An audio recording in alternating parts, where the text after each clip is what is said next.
Here's a number that stopped us when we saw it. In 1 year, a single year, Airdrie grew by more people than the entire population of Jasper. And that's not a typo. They added a whole town in 12 months. Airdrie is now over 90,000 people, Alberta's fastest growing city. And the average resident age is only 34, and projections have it hitting 134,000 by 2034. And here's what makes it interesting right now. The benchmark price in March 2026 just came in at its lowest point in over 2 years. Record population, record infrastructure investment, and prices sitting at a correction low. Today, we're going to walk you through the Airdrie story, the numbers, the trade-offs, who it's for and who it isn't, and why the gap between Airdrie and Calgary might be the best equation in this entire region right now. $136,000 cheaper than Calgary detached homes, same highway, 15-minute drive. How is that gap still so wide? That's what we're going to figure out today. All right, so let's talk about Airdrie's growth and put it into context. Because a lot of people say the fastest growing city about a lot of places, especially in Alberta, one of which we talked about last week, which is Cochrane. So in 2004, Airdrie had 25,000 people. That's it. Today, there's over 90,000. That's not just fast growth, that's generational transformation. And the city's own projections say it's not even close to done. So by 2034, they're expecting 134,000 people or more in the Airdrie area, and that's a 30% jump from just today alone. The province has already responded too, with a $50 million investment in 2025 to build a 7-kilometer wastewater pipeline connecting Airdrie to Calgary's treatment system. So that project supported 45,000 new housing starts in Airdrie. The 2026 capital budget is $214 million. 71% of that's tied directly to growth in new communities, roads, water, sewer, fire. The city is investing in its capacity before the growth arrives. So who's moving here right now? The average age of people in Airdrie is 34 years old, so it's quite a young city. 57% of households hold post-secondary education. So there's young families, professionals, and people making deliberate decisions about where they want to build their lives.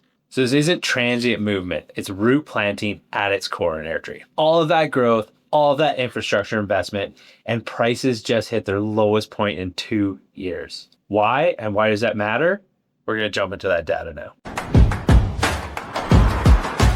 So all residential benchmark is $512,000, which is down about 5.8% year over year.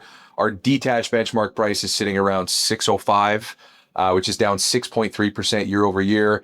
We had 135 sales in March. We're now filming this video in April. 251 new listings. Inventory is at about 448, so that's up 12.3%. So again, a bit higher inventory March of this past year. Yep. Months of supply is sitting at 3.32, and sales to new listings is 54%, meaning roughly every 2 listings are selling if you look at that 54% absorption rate. Yeah, and much of the trend we saw in Cochrane on the last video we talked about is we're seeing that detached market is holding actually pretty strong. Mm-hmm. Some of the other markets are starting to pull down the numbers overall, but really it seems to be balanced. I know a lot of people might think otherwise. And here's how most people read that. Prices are down, inventory is up, we've got trouble in Airdrie. Here's how we're actually interpreting it. New listings are actually down 10% year over year. Fewer homes are coming to market, not more. And the inventory is actually building because homes are sitting longer, not because a flood of new supply has arrived. We also have a lot of new construction happening in Airdrie, and some of those builds are now coming to fruition. And a 54% sale to new listing ratio with 3.32 months of supply, Kreb would indicate and call that a balanced market in Airdrie, although many people might think it's a buyer's market right now. That is actually a normal functioning market coming off an overheated peak, and we're starting to see Airdrie take back some of those gains that we saw a few years ago. Prices are stabilizing month over month. The year over year decline is measuring against the frenzied peak of 2024, like we said, and that comparison will shrink as we move through 2026. The floor may already be in. Now, the number I want you to remember, detached benchmark pricing in Airdrie is $605,000. Detached benchmark pricing in Calgary is $741,000. That is a $136,000 price gap. Same QE2 corridor on the highway that connects everything, and Airdrie is just 15 minutes up the road from Calgary. Yeah, and a lot of people live in Airdrie that work at the airport, work at the north side of the city. It's actually really quick to get to. It's faster to get to the airport than most of the city of Calgary. So it's a great option for people that want to save a lot of money, get way more house for their money too. Now, one segment is under real pressure, and we're not going to hide it. It's the condos in Airdrie. The benchmark is now sitting around 266,000, which is down about 2%, and supply is elevated. If you're buying Airdrie, look at detached or semi-detached. Condos need more time to absorb the supply before the price recovery actually starts to happen in this condo sector. Now, just to recap, the price gap in Calgary is real. The infrastructure investment is also real. But is Airdrie actually worth living in? Let's talk about what the place actually feels like and what's being built right now. Before we jump into that, if you love this content and you want to know all about Calgary, Alberta, all the small towns, real estate, investment, make sure you like and subscribe to the channel right now so you don't miss out.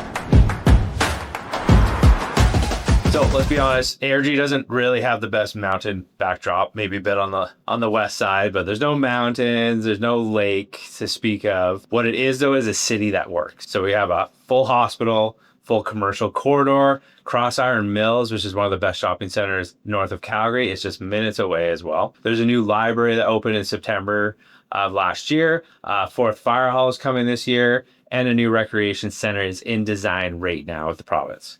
So we also saw a lot of business growth the last few years in Airdrie, which is nice. Over 800 new business licenses issued in 2024 alone, and that's been a constant increasing percentage we've seen every year. And the new developments in Airdrie keep coming, and there's a few worth knowing right now. So let's go through those quick so you guys are in the know of what to look for on the new build side. So first of all, Wildflower is on the west side. It's one of the most talked about new communities in Airdrie right now. It's got Airdrie's first outdoor pool, hot tub, and sports courts, and a resort-style amenities built into the community. Single detached homes are starting in the 500s still, so some great deals out there. And you also have a full detached, semi-detached, and townhouse product coming to that community. Cobblestone Creek is open in the northeast. We've got pickleball, tennis, basketball courts, which are already built and in, which is pretty awesome. We've got Key Ranch, Lanark Landing, and Midtown, which are all active, all building right now. And the product spread in Airdrie runs from attached townhomes in the 380K-ish up through detached to 5 and 800K. We even got some stuff up to $1 million in Cooper's Crossing, which is probably one of the best neighborhoods in Airdrie. Now, for what Calgary charges for a semi-detached, you can get a fully detached double garage home in a new master plan community in Airdrie for pretty much the same price. Now, real advantage for buyers here is the commute. So the 15-minute commute to North Calgary and Highway 2 is about kind of the same as you would be from the south to the mid-city center too. So if you're working in the north, working at the airport, like we already said, it is a great spot to live and have a pretty short commute overall. It does get a little backed up in rush hour, so keep that in mind. But you're not trading time here. You're just really trading price. And we said we'd tell you who Airdrie is not for, and we're going to, because that's where the honest recommendation actually lives. We're going to be direct with you for a minute. Airdrie is not the right answer for everybody watching this. And we'd rather tell you that than have you make the wrong move. Airdrie doesn't have the mountain lifestyle that Cochrane does. If that's what you're chasing, the mountain backdrop, the river valley, the Bow River pathways, this is not it. Cochrane wins that conversation every day of the week, full stop. And if the downtown Calgary walk to work lifestyle matters to you, this probably is not going to be the right fit either. You're 25 to 40 minutes from downtown, depending on where in Airdrie you are and what time you actually leave for work. And that's manageable for hybrid workers, but for daily office commuters, it's real time every day in your car that is going to piss you off. And again, if you're a condo buyer in Airdrie, we would probably recommend that you wait. The supply picture in that segment needs more time, and buying the wrong product in the wrong segment is the way you lose money in any market. And we want to make sure that you don't end up in this situation. So who is Airdrie actually for? So it's really for the families that are prioritizing square footage and value. It's for buyers that are commuting to North Calgary or on the QE2 corridor. So if you're going to Edmonton, you're going to Red Deer, if you work at the airport, if you work near Crossiron, all that's going to be perfect for you. People moving from Ontario, BC, who are generally shocked by what 600,000 buys here versus 600 there, they're really going to appreciate this. First-time buyers who might want to detach with a garage, or long-term holders who believe in the population thesis. So the population is going up. Eventually, land will run out. you will do well in the future on your sales price, is what a lot of people think in these small towns. So here's the honest version of the Airdrie story in 2026. The growth is real, documented, and still accelerating through 2034. The infrastructure investment is the largest in the city's history right now. The price correction that we've seen has created the best buying window in 2 years. And the gap to Calgary, $136,000 on an average detached home, is not explained by quality of life. It's explained by the geography. And for a lot of buyers, that trade is exactly right. If you want to know exactly what your budget gets you right now, which communities are best in Airdrie, and which builders to watch out for, make sure you reach out. The link is in description. You can book a call with us right from there. We'll run the real numbers with you, what your budget gets you right now, which neighborhoods are holding value, and how Airdrie stacks up against wherever you're coming from. So reach out directly. The link is down in the description. And this conversation costs you nothing. Making the wrong move might. So if you haven't subscribed yet, do it before you leave. Okotoks is next, and we're going to tell you why it might be the most underpriced town in this entire region right now. So stay tuned, and we'll see you on the next one.